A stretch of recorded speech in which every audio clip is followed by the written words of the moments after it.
What's up, Dirty Cones? Some questions and answers. If you're interested, the new Joggo podcast. It's about Custer. It's about Custer, but it's about a guy who was with him. I've always been a huge General George Armstrong Custer fan, even though it's a messed up, because the guy, during the Civil War was awesome, amazing, did great things. Most of it was probably a little bit of luck, because he was very daring. I mean, he's pretty much the reason that the Gettysburg battle took place, because they ran into some guys, and it's a funny anecdote, because Gettysburg never was even supposed to happen. It just, forces ran into forces, and everybody heard there was a fight, and they all showed up for it. So I understand that's maybe dumbing it down and making it sound a lot nicer than it was, because that was some of the worst fighting in the Civil War. But yeah, that was an all or nothing. Let's do it. So Sir Custer, great horseman. Maybe not the best officer on the planet, but generally well liked. Brash and daring and all those things that, a cavalryman should be, or a PJ, or any other kind of person.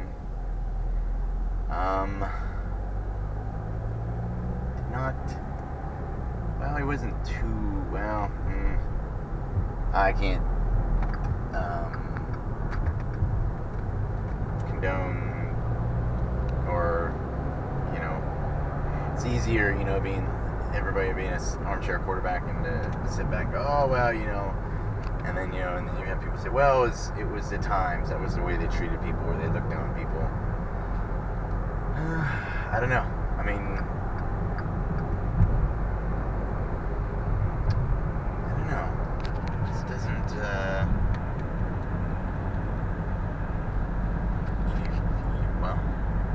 I guess we're all up for evolution, and we're all up for learning and growing, and you just would hope, especially now in the 21st century, that we're beyond certain things. But we'll get there eventually, right? So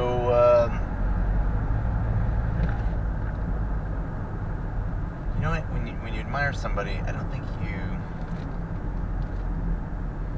you admire certain aspects or what they bring to the table. At the peak, they say, "What do you bring to the fight?" So, what do you bring to the fight? So, if you admire somebody or like somebody, and maybe they're not perfect, well, let's look at, does the good outweigh the bad? And even then, all right. So then, if the bad outweighs the good, did they have something that you can learn from, how to be, how not to be, or something that contributed, and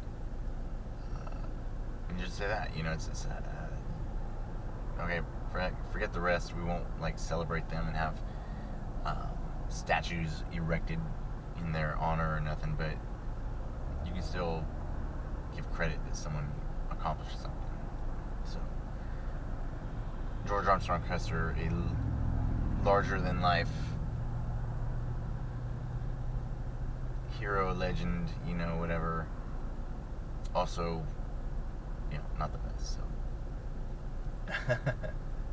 I know you guys what do you? It's something I've always wrestled with. Andrew Jackson, Battle of New Orleans, War of 1812, pulls off a miracle upset. I mean, although we've already won the war, but nobody knows that. Not a very good person. So, great hair. Smart on some levels. Staunch defender of America, but also not the best person. So, I don't know. You're listening to me dissect my hero, Theodore Roosevelt. I mean, we could go on and on with the flaws of great men.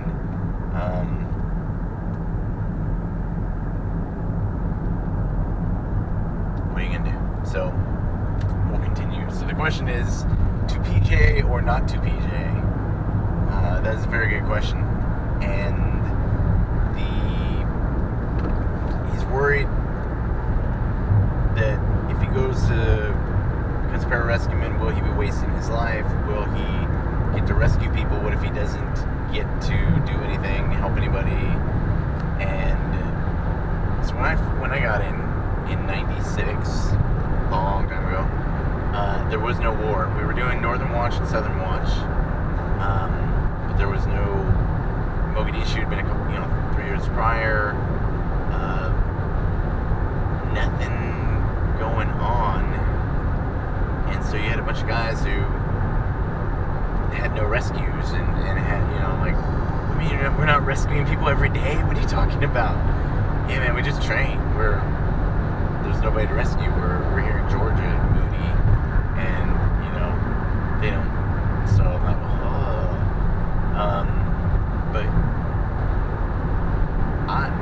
I got a rescue, and then a couple other guys, and they started picking up. So I mean, there's lulls, and there's after Vietnam, there wasn't much going on, I'm not saying there's not much going on now, because there are still things going on, but it's the high pace of how the global war on terrorism was going when it was in full effect. It's not like that. Guard, reserve guys, they kind of have a better chance at rescuing people because that's what they're doing. The New York guys are always getting rescues off, the coast. Alaska gets rescues everywhere. California, the Arizona teams always seem to drive upon car accidents, so they're always getting getting to help people. Like all kinds of stuff like that. It's good, so yes, there's a lot of training. Yeah, maybe you're not out there rescuing somebody every day, but to say that your life wouldn't be any better after having been a PJ, the lessons you would learn, the things you would be able to do, I don't think any PJ who's ever been a PJ said, I wasted my time, I shouldn't have been a PJ. I can tell you that you'll never get enough people to help because you always want to help more people, and that there's always more people to be helped. So, as somebody that can't go rescue people anymore, I feel your pain. But to say that, is it worth it? Is it not worth it? That's up to the individual. But for me, the answer is a resounding yes. I wouldn't change a thing because that was my experience. So, next question comes from a prayer service guy. Used to be in the Air Force, got out. Now he wants to come back. Wants to know what's different for a prior service person versus non-prior service, and what can I expect? Both kind of, do I need to bring a uniform and boots, or as an airman, what position could I have? So first off, prior service or non-prior service, you've been in, you have a little time in the Air Force, so they're going to look to you, you may be an airman, but maybe you're a senior airman, or maybe, you've been in 4 years, so you kind of know what a senior airman should do or could do. Or say you're a senior airman, they expect you to be probably a staff sergeant. So, showing up prior service, there's a little bit more on your plate, as you could be in a position of, power. You're an element leader, you're an informal leader, which everybody, even if you're not in charge, you're still an informal leader. So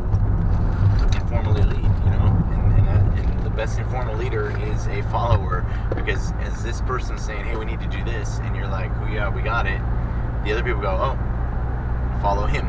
And then you maybe inadvertently become a formal leader, or people just recognize that when they give out an order, you get it done. So I mean, that's the kind of person that they want. So don't ever be like, oh, I'm not the leader. Even the tail end guy has got an important job, right? Someone's got to check our six. So being the tail end guy, police everything up, you know. Find a lane, stay in it. Find something else, engage it, make your lane bigger, you know, whatever it does to help everybody and make it better is what you could or should do.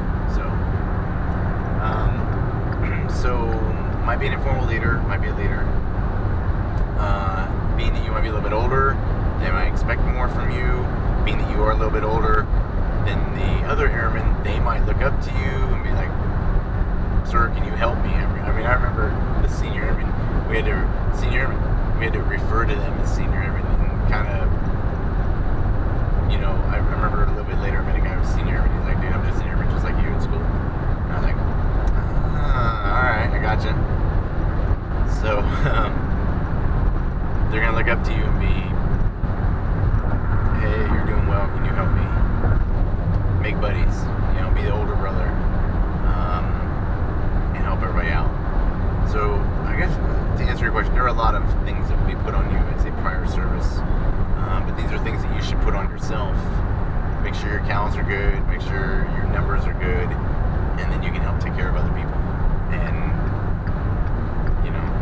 you know it's hard for everybody. Except the occasional, you know, Scotty Guerin or something comes through, just destroys the whole thing. But that's true. There's another one. He's still active right now, so but good dude. So yeah, a lot of expectations on you, expectations you should have on yourself to perform better, you know, lead, win, fight, charge. Yeah.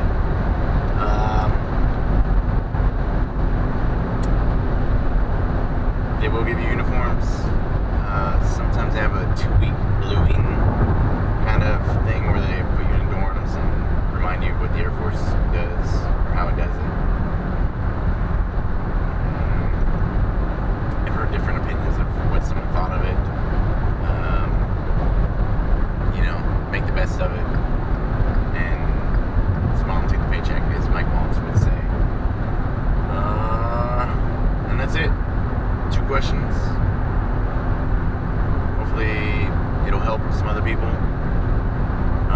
Alright, so there's a cone in northwest Louisiana and then one in South Mississippi. Yes, Louisiana, Mississippi. Looking for dudes to train with. I think I've said this, but go to any recruiter, the Navy recruiter, say, hey, is anyone trained to be a SEAL? Marine, anyone want to go recon or have, you know, dive dreams? The Army, anybody wanting to go Ranger, you know, you might not be, like, the Ranger guy might not be looking to go to the water, but you can run with him and ruck with him and do that. And then maybe you find a swimmer or a water polo guy that's going into the Navy to be a SEAL, and then you got a guy to work out with. So don't just limit yourself to Air Force cones. Look for other polywogs and of the such, because we're all on the same team. We just all have different lanes and things that we wish to accomplish. So go out there, make friends, crossbreed, you know, intellectually. Remember, no cones, no babies until you're 30, and like staff or tech, so that way you've enjoyed being a PJ for a while. And train hard. Hope everything's good for you guys. But yeah.